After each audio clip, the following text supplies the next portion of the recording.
Just a little side note on this. I do a little side notes because it's easy to report. Hey, can you roll this up, please?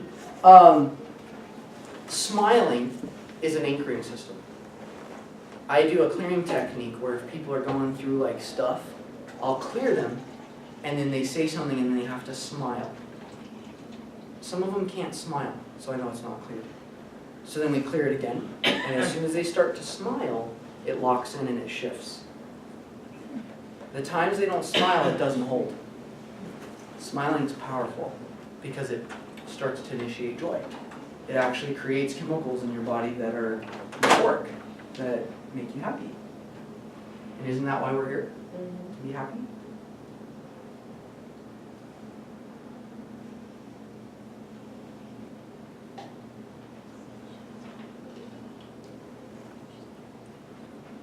How many of you guys were able to do this?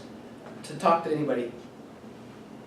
How many of you got anybody on the paper? I have One. two Right? people. 2 people. Boom. Yes, and I didn't have enough time for talking, so. How many got at least one? One person. Raise your hand. So you got one, right? Yeah. At least one, raise your hand. So 2 people out of the whole thing. Wow. I got email rejections, but I haven't had time to get a hold of them. Okay. She got loads of these. So time-wise, get voicemails. voicemails. So how many tried to get one? Raise your hand. I got 2 rejections. 2 rejections. Yeah, that's good. I would totally look into those rejections and see what part was rejected. Somebody else had a different thing that day. Those 3 days, a different seminar. On both dates. Well, I didn't check the other one, but that's a good idea. Most rejections come from our part. Yep. 99% of them. When you start learning the enrollment process, you'll get like anyone you talk to, you can enroll. Anyone. On anything. Paid or free. And if you don't believe that, it's because you've had too much evidence of why it's not possible. But as you learn the enrollment process, your evidence starts to change. And it creates hope. And then when hope's created, it actually creates knowledge. Because you're like, oh, no, it's actually real. I used to be the same way. I was in networking, I could enroll anybody into anything. Give me something I could do it, because I know how to talk to people. If I feel good with it, and I know it'll serve them, and I can help it tie to their vision, they'll do it. That's the key right there, is helping whatever we've got to tie into their vision, because it's Yep. all about them, it's not about us. Nope. I was too much focused on me when I started to enroll. Get outside yourself. Think about the impact it could have on that person and what kind of life change they could have, and ask good questions. That's it. That's the key ingredients right there. You know, learning the skill set, I'll teach you the skill set right now. We're going to do the steps. But I want this to be ingrained, because in your head you're like, oh no, this isn't. But I'm serious. Like, you get this down, this is the most valuable skill on the planet. You could literally have everything destroyed from your life. All finances burned to the ground. House destroyed, car depleted, and you could be put anywhere in the United States and come out with 6 figures using the enrollment process. That's the power of it. Talk about freedom. Get teaching.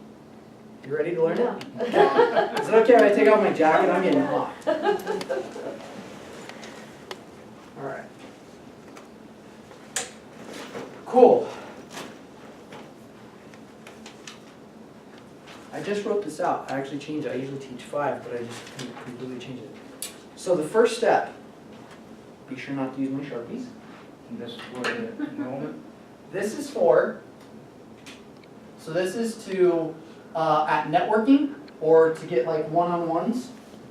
You can go into any room, or with any person, and know how to clearly communicate your message and leave knowing if they're going to work with you or not. So basically, I'll say client guarantee, G-U-A Yep. R-A-N. A-N-T. process. The client guarantee process.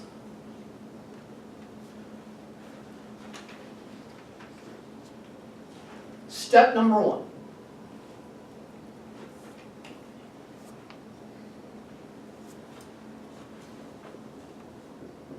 Introduce and ask. Okay? So it's essentially like, hey, my name's Tyler. What's your name? Yvonne. Yvonne. Nice to meet you.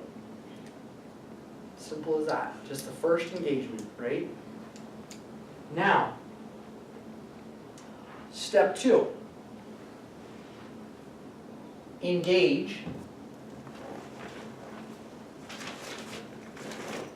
and relate. So these two, I'm going to circle this in pink. The ask and engage go hand in hand. So I just asked her one question. What was it? What's her name? Honey. What's your name? And she says, Yvonne. And I say, awesome, Yvonne. What do you do? Yep.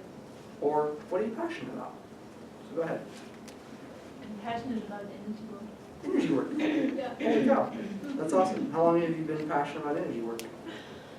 I've been going through that journey for about 7 years now. 7 years. Yeah, Wow. finding things out by myself, on my own body and things, and learning about how to help others with it. That's cool.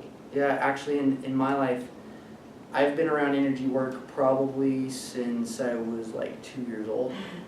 And I started on, actually not myself, but I started on my dad. He broke his back. And he would have me work on it physically. And he was supposed to be a paraplegic from the waist down, paralyzed. But he said, you know, screw that. I don't believe that. I'm going to start healing. And so he did. And so he can't even tell now.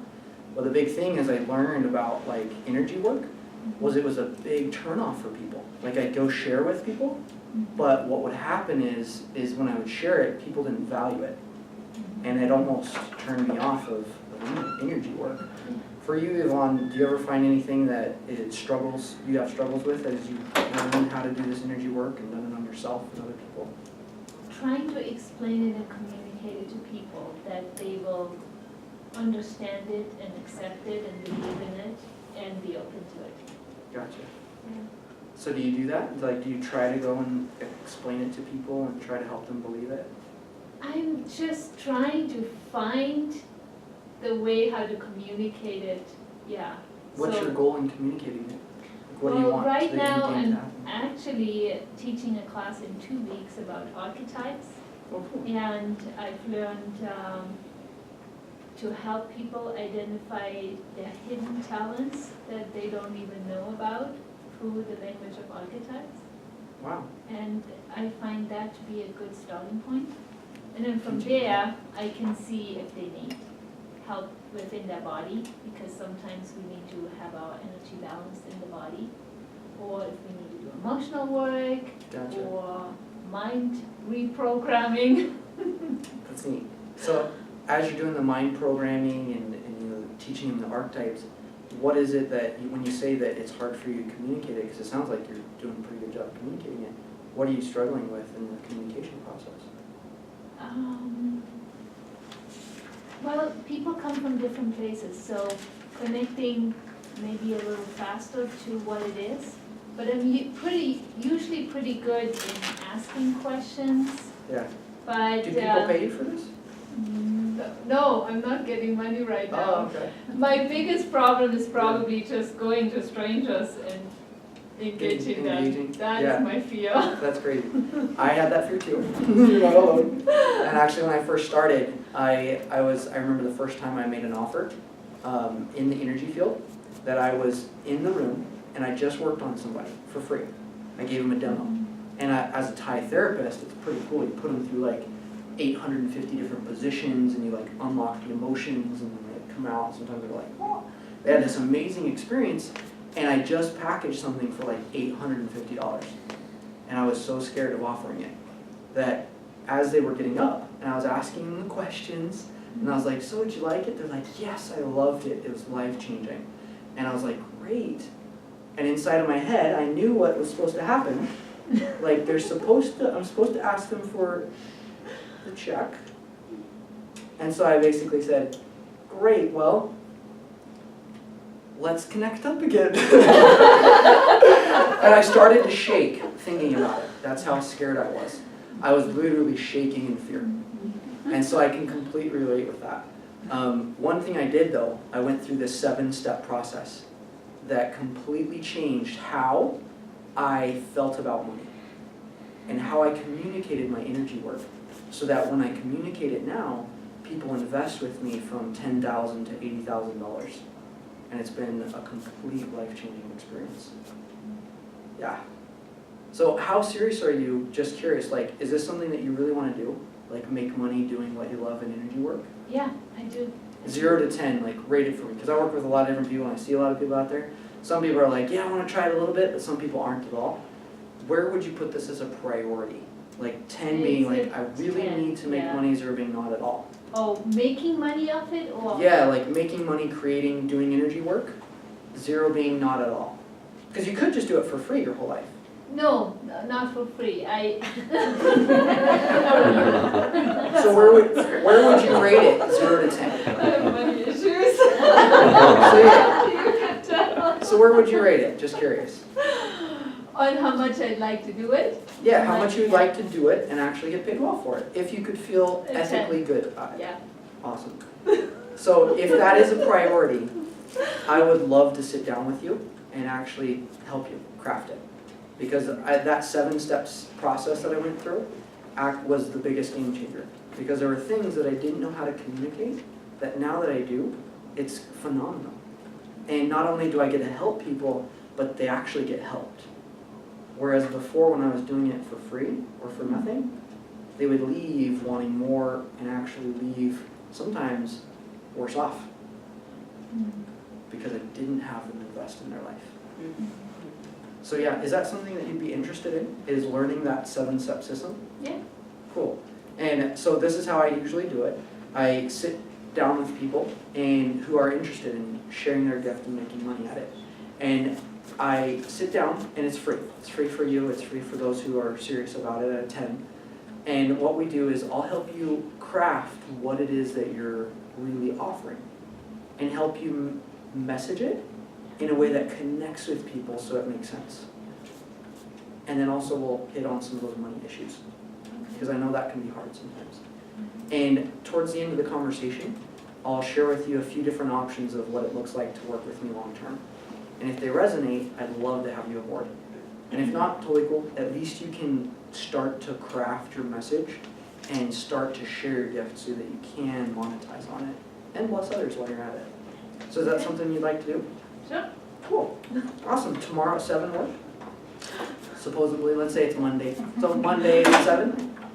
Monday Or works, Tuesday at 7? Monday 7, I'm busy. I do a little family night thing. But Tuesday work for you at 7? Sure. Cool. Cool. So this is what we'll do. So yeah, normally if I do this, like from a webinar or something, I charge anywhere from $250 to $500 for this. But since we've connected and I really know how much this can serve you, I'll give this to you for free if you just commit to show up. Okay. Can you do that? Yeah. Cool. And if anything happens, let me know at least 24 hours beforehand. Okay. Will you commit to that? Sure. Cool. Yeah. So that was the process. That was tight. That was nice. Okay? Yeah, it was really good. I know she's going to show up. I know she's going to become a client. And we just left a networking event and boom. Done. I could have dropped in the story right there. Okay? So just to solidify it, I would have dropped into my core story. So I would have shared. So Yvonne, like the reason this means so much to me is because when I was 12 years old and then I dropped into my core story, I had lived a life based off of truth and messaging. And my parents would tell me one thing, but then I'd see another thing happen. And at the age of 12, my dad sits down and he looks me in the eyes and he says, Tyler, your mom and I are getting a divorce. And from that moment, I took on a new belief that I wasn't good enough and I didn't deserve to succeed. And so as I went out in the energy world, because my dad was energetic and good at it, I believed that I couldn't succeed. and I didn't deserve to be paid what I was worth. And that belief system ruined a lot of relationships, and it stopped me from blessing a lot of people. And by switching that, by finding out who I really am and messaging what I have, now I can help people do the same. And that's what I'd love to teach you at that session. See how that solidifies it? Beautiful, huh? 30-second story, but powerful. How did you feel through that process? Good. Good. Describe your good. What does good mean? Well, it's something that I'm looking for, that I need, so. Yeah. So, what did I first do? Introduce. Then I asked and engaged. How did I relate? The very first thing. Let's see. I'm going to test your memories. I'm going to go back. What did I do? What was the first question I asked? So what are you passionate about? Yep. Then, what did I say right after that? You had experience. I was like, oh, cool. So instead of asking a direct question, Questions. I just say something, because if you just continue to ask questions, it feels really weird. Like, what do you do? How long have you been doing that? And you feel like you're really like, so you've got to throw in some relating. That's called normal conversation. Okay? Now, I engaged, I relate. The third thing was obstacle and serve. When did I get to that part? So I asked her I continued in this for a couple times. I do this until I go here. So I asked her a question, how long have you been doing that? And she says, 6, 7 years. Then what did I do? Relate it back to. I related to her that I had done it Yeah, since I to you. was 2. Yeah. And then I dropped into a story to relate, to bridge the gap to the obstacle. So my story from 2 was my journey a little bit, and then I shared an obstacle, I shared something that I struggled with, that I knew that she would struggle with. And she immediately related, because it was like, I do that too. So then I asked her, once I shared my obstacle first, then I asked her and started this process again. And I asked her, what's the biggest thing that you've struggled with on this? Because some people stop right after they share their story, or they stop after the question, and then there's that dead space. And that's when usually people part and they say, well, here's my card, and then they leave. That's the most critical point. You see that when that happens? You ever experience that? When you feel like you're in a good conversation and then it kind of has that dead space, and then you're like, well, let's catch up, or let's connect. Here's my card. That's because you stopped going through the cycle of asking, relating, and going where you need to go. How do you relate without it coming across as if you're one-upping? You know, like if you share your story too, it doesn't, you know what I mean by one-upping, right? Yeah, so how did I do that? I'm not sure, because first it sounded like you were, because she's doing energy work, and all we've been doing it since 2, but then you actually were relating, you felt like he was relating with you, not one-upping, is that? I think because he didn't get too much into his story. Yeah, Okay. I didn't He share just it kinda as a, mentioned it. it was like, oh, I actually started with it too, but I dropped right into the victim thing. Oh, okay, I shared the vulnerability. yeah, That way it doesn't feel like it's like, oh, I've been doing this since I was 2. yeah. Because some people say, oh, I've been doing, then they share it as like like, I'm better than you. Yeah. And that's a Yeah. turnoff. Yeah. You actually want to dive in and share vulnerability Uh-huh. so that they connect with you. Okay. So I shared her vulnerability based off of my knowledge of what she probably struggles with. And there were things she wasn't saying. Like when I first asked her what her struggle was, she didn't say what really was the struggle. She said what she thought was the struggle. And then I had to specifically ask her, how much money are you making at it? Because she was avoiding the subject. Naturally, she should have said that based off of the conversations that I've had. But if people avoid it, then I know it's really a problem. So then I just straight up address it. Say, oh, how much money are you at it? Just curious.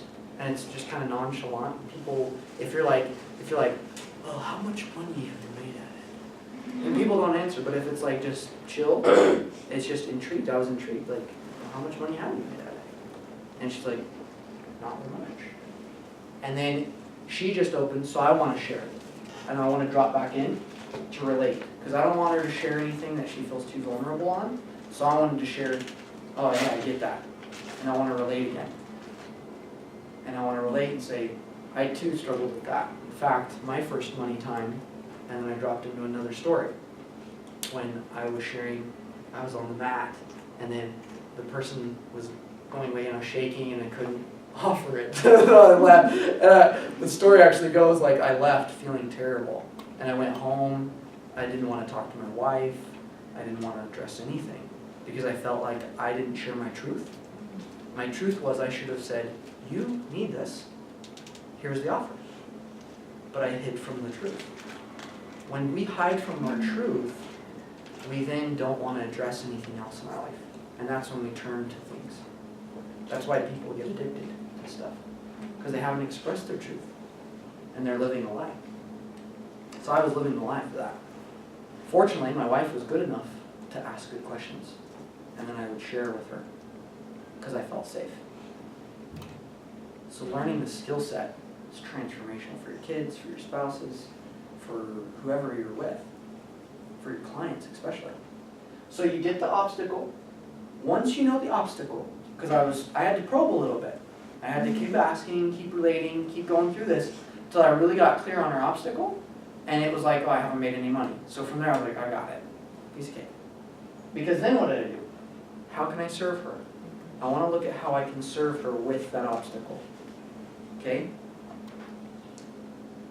So this part is also story of relevance. Okay? So you do share a story of relevance. So as soon as she shared her obstacle, I shared a story of relevance that tied exactly to her obstacle and how I conquered it. Why? So you're the vulnerable one, and so it gets her back on. So she can have hope. Yeah. She's been looking how to make money for a long time, And you have the answer. and I found it. So if I just say, here's the problem with most people, they say, oh, I have a solution. I have a product for that. And they say that, which is a complete turnoff. Oh, I can help you with that. There's a product that I have. In fact, and then they go on. But it becomes about them instead of about Yep, and you lose track of who it is. It should be 95% about the person. The other 5% is you sharing stories, you asking questions, you relating, and then asking them to commit. But they should be talking most of the time. And she was sharing a lot of stuff just because I had asked the right questions. And it was beautiful. It was awesome. Those things are personal. But I'm using this not to push down what was real, because that's real. Like I don't want you to say, this to be like, oh, it's a process and it's not real. This is just taking an experience and then breaking it down. Does that make sense? I don't want it to feel fake. I don't want it to feel like it's not real. Because you can duplicate this. Okay? But that's the power of it. Knowing how to duplicate it creates system. So once you share your story of relevance, then what did I do? Once I looked for a way that I could serve, and I shared a story, what was the next thing that I did? You offered her something about, you asked her about a 10. Didn't you ask her about the 10, or you offered her a strategy session? Strategy session. Yeah. Yep, so I did do a checking question, because I still wanted to see how committed she was Yeah. to change, like if it was really worth me offering a strategy session. Because if not, I'm not going to do it. Right. Like that way you know 100%. Like if I would have asked her and she'd been like, well, it's not really a big priority, it's like a 5, then I would have asked, okay, what's keeping you from a 10? And if she said, well, I'm focused on this, this, and this, and that's not really what I'm focused on, I'm like, oh, okay, cool. Here's a card. That's when I would have handed her a card. And then I would have went to the next person. Make sense? Well, let me know if I can serve you anything. Here's a card. I'd love to connect sometime. Because that might be a seed that's planted and maybe down the road something else can happen. So I shared, and then I shared the invite to the strategy session.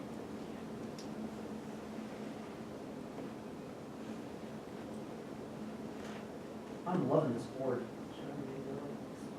Sweet, super cool. So invite to the strategy session. And the sixth step is to commit. So the last part, I was like, this time, you have to actually do that. You have to set a time. Otherwise, it's like, hey, let's do it. Let's set it up sometime. I'll reach out to you next week. Don't do that. Do it right then. And they're like, oh, well, I don't have my calendar. Oh, you've got a phone, right? Yeah. Your phone on your calendar? Yeah. Okay. Pull out your phone. Let's schedule it. Because it's an avoidance technique. You're checking to see how serious they are. If they're not like, boom, then you know that they're not going to show up. And why would you waste time? And why would you waste their time? Because if we value each other's time and respect each other's time, you'll ask the questions necessary so that you aren't left hanging when your clients are going to talk. Make sense? Is this making sense, this process? So then you commit, and then you might ask a rating question there or before, just basically like, hey, how serious is this? And I also helped enforce the commitment by stating what it is that I usually charge, that I do this for free, but normally it'll be like $250 to $500. But for those who are at a 10, I'll do it for free. Because I want to serve you, I want to get to know you, and I really do want to help you. And then, boom, tomorrow this time, or Tuesday this time. Let's schedule it. If something happens that you can't, let me know. Do you commit to that? Yes. Do you commit to that? Okay, boom, boom, boom. And then I don't have to worry, is this person going to show up? Is this person going to be good? Like in my head, it's done. Like I can take that energy and go create more. Because it's like, that's done. Have you ever felt that energy where it's like, you wonder if a client's going to show up or if they're going to commit or like, they're like, let's talk in a week. And in your head for a long time, there's that energy of like, what if? Anyone ever experienced that? Oh, yeah. Raise your hand. Oh, seriously, if you've never felt that, it's not fun. If you've never made an offer, you've never felt it. But you have actually, with your kids. You tell your kids something, and then you're like, are they going to do that? How do you get them to know? This process. I've baptized more people into the church using this process than any other way. In Mexico, I talked to over 250 people a week, contacted. Within the first 2 minutes, I would know if they were ready or not. If they weren't, here's our card, contact us, we're here to serve. If not, boom. If so, directly to a strategy session.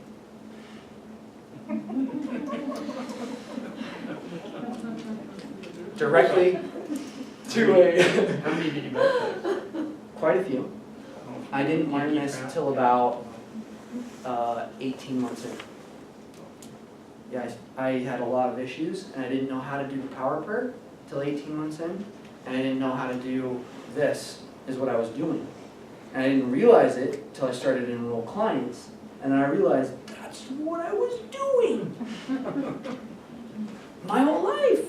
I just didn't know how to duplicate it because I didn't put it into steps. So we just had someone get baptized from the UK. I go to networking events. I talk to people all over. I have books of Mormon that I take, or a sacred book that I like, and I'm like going. I love to ask questions. And I have two categories. One is business. One is religion, and they merge a lot. But it's like I ask people, "Hey, what are you doing?" And if they say, "I'm just looking. I've done a lot of spiritual stuff, and I'm just trying to find out who I am on this planet." This side triggers. So I'm like, "Oh, do you like to read?" And they say, "I love to read." Really? Have you ever read? And then I just state the book, and they say no. It's like, "Have you ever heard of it?" No. Oh my gosh. And then I drop in the story. It's actually one of the most powerful books that I've ever read in my life. In fact, and I drop into a new story.